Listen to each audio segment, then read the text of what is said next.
시청자 여러분 안녕하세요. 얼마 전에 우리 대법원에서 시청자 여러분들과도 관련이 될 법한 판결이 하나 선고가 되었습니다. 그래서 오늘은 그 판결을 좀 여러분에게 소개해 드리려고 합니다.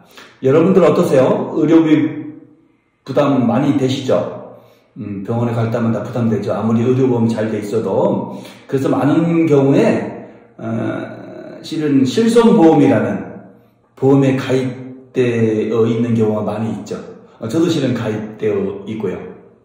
그래서 시청자 여러분들께서도 실손보험을 가입을 하셔서 진짜 입원 치료라든가 병원에 갔을 때 지급된 의료비를 보험으로 돌려받을 수 있는 제도를 많이 활용하고 있는 것으로 알고 있습니다.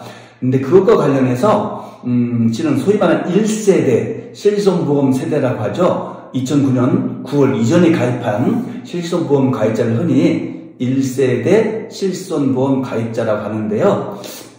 이 사건에서도 1세대 실손보험 가입자가 문제가 되는 사건이었습니다. 이 가입자는 2008년, 그러니까 2009년 9월 이전입니다.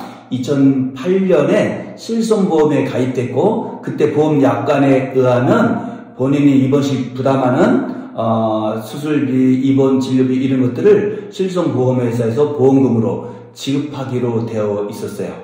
그리고 이 실손보험 가입 후에 가입자는 병원에서 도수치료 등의 치료를 받았고 그 이후에 보험회사에게 내가 지급한 의료보험을 실손보험으로 처리해달라 의료비를 라고 하면서 보험회사를 상대로 실손 의료비 청구 소송을 냈었어요. 그에 대해서 해당 보험회사에서는 우리가 지급은 하는데 지급 금액에 차이가 있다. 무슨 차이가 있느냐? 당신이 병원에 지급한 전부가 아니라 그 금액 중에서 나중에 의료보험공단에서 본인에게 환급해주는 그 금액만큼은 빼고서 주겠다라고 한 거예요. 이건 뭐냐면 의료보험 가입자가 장기간 또 오랫동안 병원 치료를 받게 됨으로 인해서 의료비를 많이 지급할 수가 있게 되잖아요. 본인 부담금이 많이 늘어나니까. 그랬을 때 이런 어려운 사람을 좀 도와준다는 차원에서 일정 금액이 넘어갈 때는 본인이 부담했던 금액을 의료보험에서 나중에 환급해주는, 돌려주는 제도입니다. 그래서 당신은 보험공단으로부터 본인 그 부담액을 초과하는 부분에 대해서는 상한액 이상에 대해서는 돌려받았으니까 그 부분은 보험금 처리가 안 된다. 그러니까 나는 그 금액만큼은 보험금을 지급할 수 없다. 나머지만 지급하겠다. 이런 주장을 했던 거예요.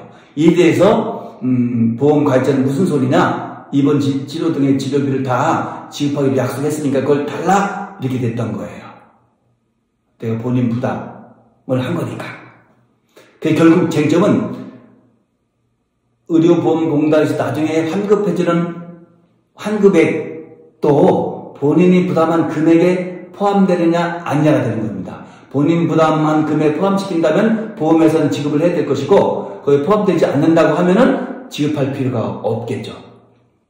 그에 대해서 1심에서는 보험회사의 손을 들어줬어요. 본인이 환급받는, 나중에 건강보험공단으로부터 환급받는 금액은 사실상 본인이 부담하는 금액이 아니기 때문에 이 부분까지 실손회사에 청구할 수는 없다. 즉 보험회사는 그 부분은 지급할 의무가 없다. 이렇게 판단했던 거예요. 그러니까 어떻게 했죠? 보험가입자는 당연히 항소를 했겠죠. 그런데 항소심 결과는 정반대가 됐어요. 약관 규정이 애매하다. 그래서 약관 규정이 애매할 때는 보험 가입자에게 유리하게 해석을 해야 된다. 그렇기 때문에 비록 본인 부담을 초과하는 한도를 초과하는 금액에 대해서 건강보험공단으로부터 환급받는다 할지라도 그 금액도 실손 처리가 돼야 된다라고 판단했던 거예요. 여러분은 어떻게 생각하세요? 1심이 옳다고 생각하세요? 2심이 옳다고 생각하세요? 그런데 이것이 실은 2009년 9월에 약관이 개정되면서 이 부분은 보험회사가 부담하지 않는 것으로 약관 변경이 됐었어요.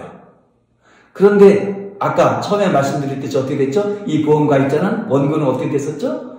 그 약관 개정하기 전인 2009년 9월에 약관이 개정됐는데 이 개정 전인 2008년에 보험을 가입했던 거예요.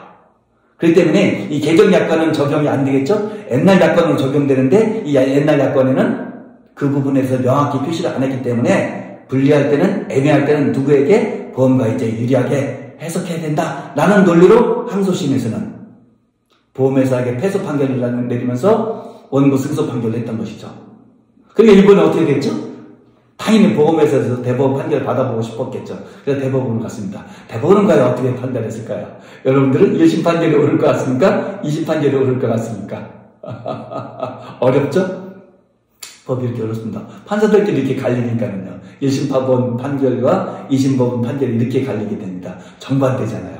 대법원에서는 1심 판결의 손을 들어줬어요. 즉 본인이 부담한 금액을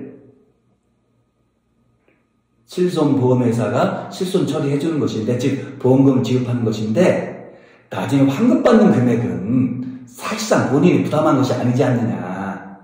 그렇다면 약관 개정 전이라 할지라도 그것은 실손보험의 본래의 목적인 본인 부담금을 보전해준다는 그 취지에 안 맞기 때문에 환급받은 금액, 본인 부담금을 초과해서 환급받은 금액만큼은 실손보험으로 처리하지 않는다. 즉 보험회사는 지급하지 않아도 된다라고 본 거예요.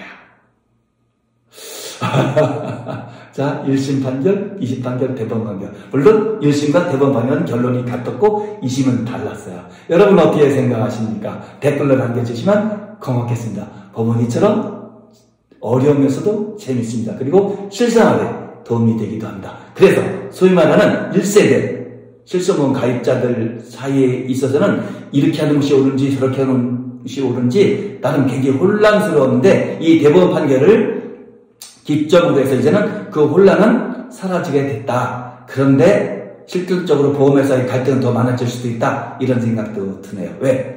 보험 가입자에게 실손보험을 지급하지 않아도 된다는 판결이 선고되었기 때문에. 감사합니다. 다음 시간에 또 찾아뵙도록 하겠습니다. 고맙습니다.